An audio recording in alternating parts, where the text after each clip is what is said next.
नरेंद्र मोदी साहब की कुछ मीटिंग्स आ गई हैं, उन्हें 1-2 घंटे का टाइम लग सकता है। आप चाहें तो वेट कर लें या फिर किसी और दिन अपॉइंटमेंट लेके आने की कोशिश करें।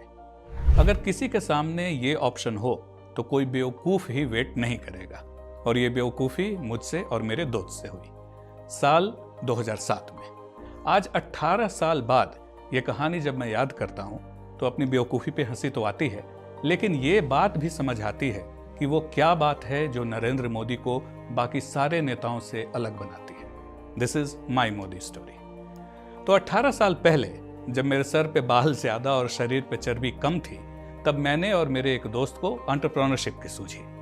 हम IIM अहमदाबाद के MBA के सेकेंड ईयर स्टूडेंट्स थे। बहुत सारे बिजनेस आइडियाज दिमाग में थे। उनमें से एक था कंसल्टिंग कंपनी शुरू करने का, जो स्मॉल एंड मीडियम इंटरप्राइजेस की मदद करेगी।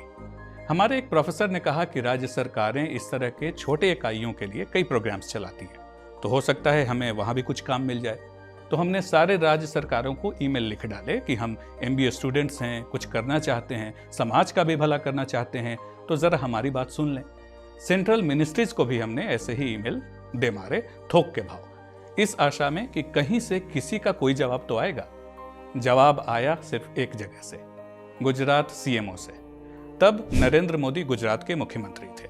उनके पर्सनल सेक्रेटरी ने हमें सेक्रेटेरिएट बुलाया मिलने के लिए। फरवरी का महीना था, तब अहमदाबाद में इतनी गर्मी नहीं रहती।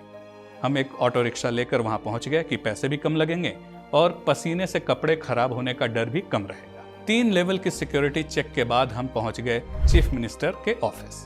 इसके पहले भी 1-2 बार हमारा रास्ता सरकारी ऑफिस से पड़ा था, लेकिन ये ऑफिस उन सभी से काफी अलग था। सिर्फ सिक्योरिटी के कारण नहीं, सफाई के कारण, और लगभग सभी के पास नए जमाने के कंप्यूटर या लैपटॉप थे।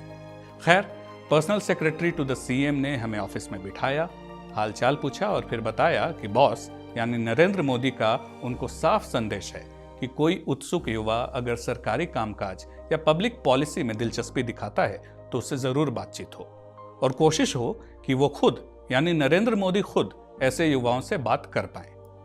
फिर उन्होंने कुछ किस्से बताए कि नरेंद्र मोदी ने जो पहली बार मुख्यमंत्री बने थे तो टेक्नोलॉजी और कॉमन सेंस का इस्तेमाल करके कई सारी चीजें सॉल्व की थी। एक छोटा सा किस्सा उन्होंने एक अंधेरी गली या कॉरिडोर का बताया जहां कुछ दलाल टाइप लोग घुमा करते थे।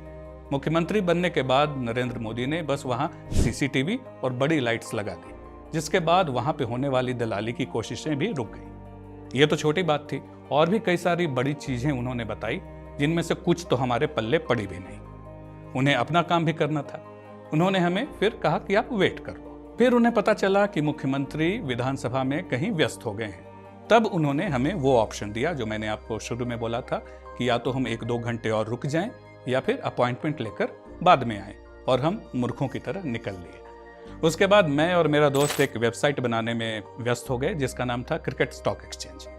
हमारा राज्य सरकारों के साथ काम करने का ये जो प्लान था वो धरा का धरा ही रह गया, क्योंकि हमें क्रिकेट स्टॉक एक्सचेंज में ज़्यादा मज़ा आने लगा। वो एक गेमिंग वेबसाइट थी बेसिकली, और 1 ही महीने बाद 2007 में क्रिकेट वर्ल्ड कप शुरू होना था। लेकिन याद रहे कि 2007 में ही गुजरात के विधानसभा चुनाव भी होने वाले थे। 2002 में नरेंद्र मोदी पर गुजरात दंगों से पैदा हुए पोलराइज्ड एटमॉस्फेयर में जीतने का इल्जाम लगा था, और ऐसा माहौल बनाया जा रहा था कि 2007 में तो वो हारेंगे ही। 2002 के बाद से ही कांग्रेस इकोसिस्टम के इंटेलेक्चुअल्स ऐसा नैरेटिव गढ़ रहे थे कि जहां गुजराती समाज पर एक तरह का दबाव पैदा हो कि अगर उन्होंने मोदी को नहीं हराया तो उन पर फासिस्ट और कम्युनल होने का मुहर पक्का हो जाएगा। 2007 का चुनाव मोदी के लिए एक लिटमस टेस्ट था। कांग्रेस के लिए 2007 में मोदी को हराना कितना जरूरी था वो इस बात से ही साफ हो जाता है कि उसी साल सोनिया गांधी, जो उस वक्त सुपर प्राइम मिनिस्टर थी, उन्होंने मुख्यमंत्री नरेंद्र मोदी को मौत का सौदागर कहा था। और ये सारी चीजें 2002 से ही साफ थी कि कांग्रेस और उनका इकोसिस्टम गुजरात दंगों को यूज करके ही मोदी को हराने की कोशिश करेगा। आज 18 साल बाद जब मैं इस बात को याद करता हूं तो ये रियलाइज होता है कि इस माहौल में भी नरेंद्र मोदी की प्राथमिकताएं सिर्फ राजनीति या चुनाव नहीं था।